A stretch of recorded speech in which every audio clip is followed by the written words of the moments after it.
They called him the worst manager in Manchester United's history. 36.2% win rate, 15th in the table. The club's darkest statistical season in decades. But then something changed. 3 straight wins, Liverpool destroyed at Anfield for the first time in 9 years. The best expected goals in the entire Premier League. And a tactical system so revolutionary that defenders don't even know what they're defending against anymore. Ruben Amorim didn't just survive the storm. He's building something that could bring back prime Manchester United. So how did the worst manager in United's history become the man who's about to save the club? Buckle up, because this transformation is absolutely insane. Before we get into the tactics and the turnaround, you need to understand just how bad it got. When Ruben Amorim arrived at Manchester United in November 2024, he inherited a disaster. The team was sitting 15th in the Premier League. 15th, Manchester United, a club that had won 20 league titles, was closer to the relegation zone than the top 4. The defense was leaking goals like a broken dam. The midfield was non-existent. The attack was isolated and toothless. And the dressing room, fractured. Players who didn't believe in the system, players who'd given up. Amorim's first 25 games were brutal. Just 9 wins, 36.2%. The worst win rate of any Manchester United manager in the last 80 years. Worse than David Moyes. Worse than Ole Gunnar Solskjaer's final days. Worse than anyone. The media tore him apart. Fans questioned the appointment. And every week there were rumors that he'd be sacked. But here's the thing, the Manchester United board never wavered. Sir Jim Ratcliffe and Ineos made it clear from day one, Amorim would get 3 years, 3 full years to build his project. And that patience, it's about to pay off in a massive way. Let's talk about just how bad those first few months were, because to understand the turnaround, you need to know what Amorim was working with. The defense was a mess. United conceded 54 goals in the previous season. 54, their worst defensive record in Premier League history. And it wasn't getting better. Every match felt like a coin flip. Would they concede 2 goals? 3? 4? The midfield was even worse. Bruno Fernandes and Casemiro were supposed to be the double pivot, but they were getting overrun every single week. Too much space between them, too slow to react, and when teams pressed high, United couldn't even get the ball out of their own half. Up front, the attack was isolated. No service, no support, just long balls into the channels and hoping someone would chase them down. And the goalkeeper situation? Don't even get me started. Andre Onana was making costly mistakes. Altay Baynder looked lost whenever he played. United didn't have a single goalkeeper they could trust. But Amorim didn't panic. He didn't abandon his philosophy. He didn't try to play it safe and grind out results with defensive football. Instead, he doubled down. He stuck to his 3-4-2-1 system. He kept drilling his players on the same patterns, the same movements, the same principles. And slowly, very slowly, things started to click. Let's break down Amorim's tactical system, because this isn't just a formation, it's a philosophy, a way of playing that's completely different from anything United have done in the past decade. The 3-4-2-1, 3 center backs, 4 midfielders, 2 attacking midfielders, 1 striker. But here's where it gets genius. This formation is fluid, it shifts, it adapts. Depending on the phase of play, it can become a 3-4-3, a 5-4-1, or even a 3-2-5. Let me explain. When United are building from the back, the 2 center backs split wide. The defensive midfielder drops between them to form a back 3. This creates a 3-2-5 shape. The wing backs push high. The 2 number 10s move into the half spaces. And suddenly, United have numerical superiority all over the pitch. Did you know? This exact tactic is what Pep Guardiola used to dominate Europe with Manchester City. Amorim took that blueprint, adapted it for United's personnel, and made it even more aggressive.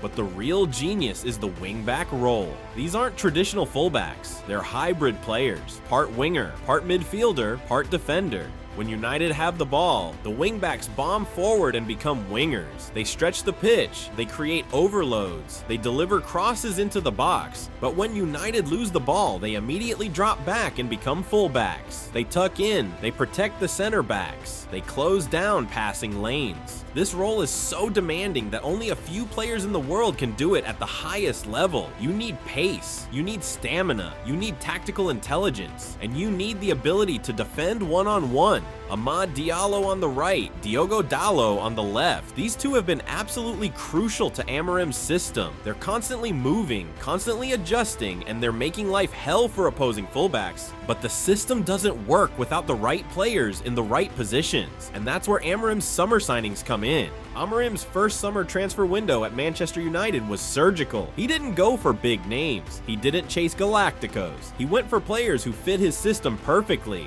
First, Benjamin Šeško, the 22-year-old Slovenian striker from RB Leipzig. This guy is a monster, 6'5", fast, strong, technical, and most importantly, intelligent. Šeško isn't just a target man, he's a complete forward. He can hold up the ball, he can run in behind, he can drop deep and link play, and when the ball comes to him in the box, he doesn't miss. In Amorim's system, Šeško is the focal point. Everything runs through him. The wing-backs deliver crosses, the number 10s play off him, and he finishes. But here's the genius. Šeško doesn't just stay central, he drifts wide. He drags center backs out of position, and that creates space for the number 10s to exploit.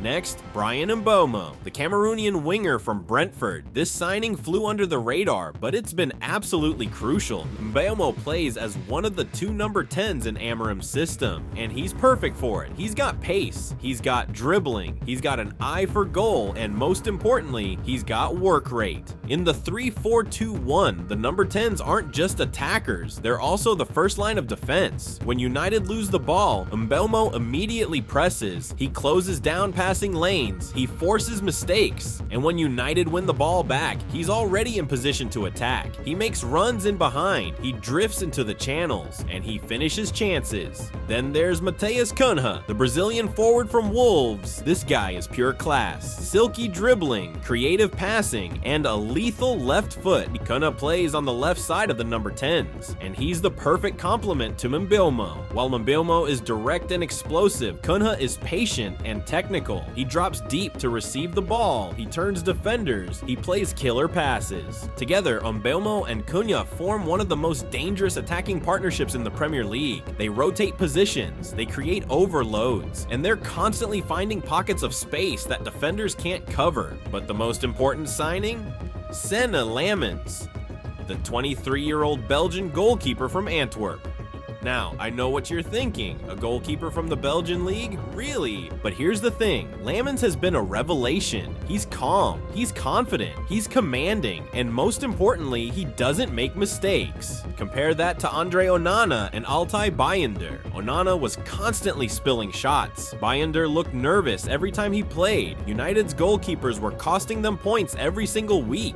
But Lammens, he's been rock solid. He's made crucial saves against Liverpool and Brighton. He's organized the defense, and he's given United something they haven't had in years: stability. Did you know, since Lammens became the starting goalkeeper, United have only conceded 3 goals with him on the pitch?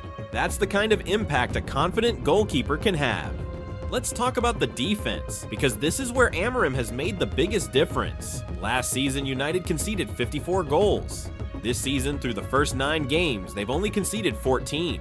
That's a massive improvement, and it's not just luck, it's structure. The back 3 of Matthijs de Ligt, Lenny Yoro, and Luke Shaw has been phenomenal. De Ligt is the leader, the organizer, the guy who's constantly talking, constantly adjusting, constantly making sure everyone's in the right position. He's won more defensive duels than any other center back in the Premier League this season, and his reading of the game is world class. Next to him, Lenny Yoro is blossoming into something special. At just 19 years old, he's already playing like a seasoned professional. He's fast, he's composed, and he's fearless. Amorim called it months ago. He can be one of the best center backs in the world, and he's proving it. But the real surprise, Luke Shaw. This guy was written off, injury prone, past his best, a liability. But Amorim moved him to center back, and suddenly, Shaw looks reborn. He's using his pace to cover ground, he's stepping into midfield to compress play, and he's making crucial interceptions. Against Liverpool, Shaw was immense. He won the ball high up the pitch that led to Casemiro's goal. He made a crucial tackle on on Mohamed Salah in the box, and he organized the defense all game long. This isn't the same Luke Shaw who was struggling at left back. This is a player who's found a new role, a new purpose, and he's thriving. But the defense isn't the only area that's improved. The midfield has been transformed. Casemiro and Bruno Fernandes, two players who were getting destroyed every week. Too slow, too exposed, too easy to play through, but Amorim fixed it. He didn't change the players, he changed the system.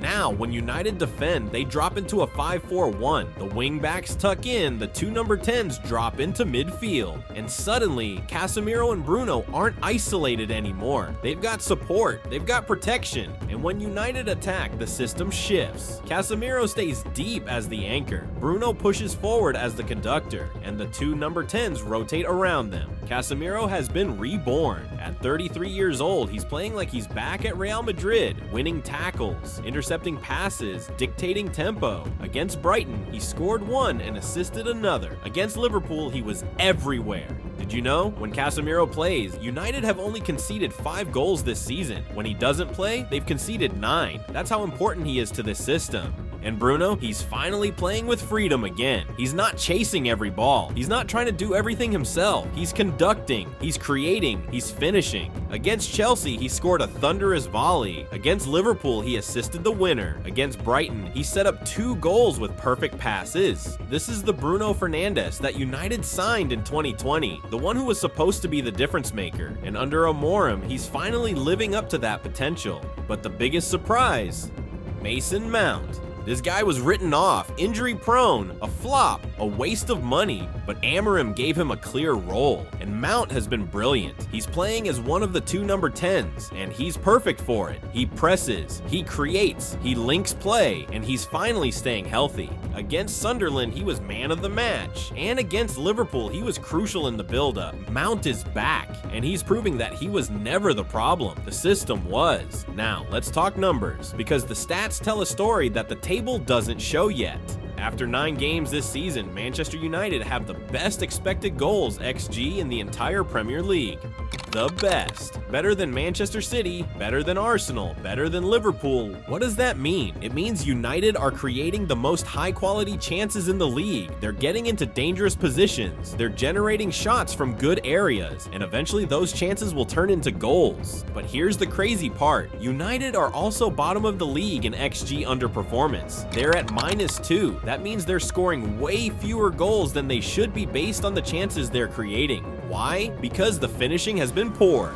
Šeško is still adapting. Mbeumo and Cunha are still learning the system, and sometimes the ball just doesn't go in. But that will change. It always does. When you create this many chances, eventually the goals will come. And when they do, United will start climbing the table fast.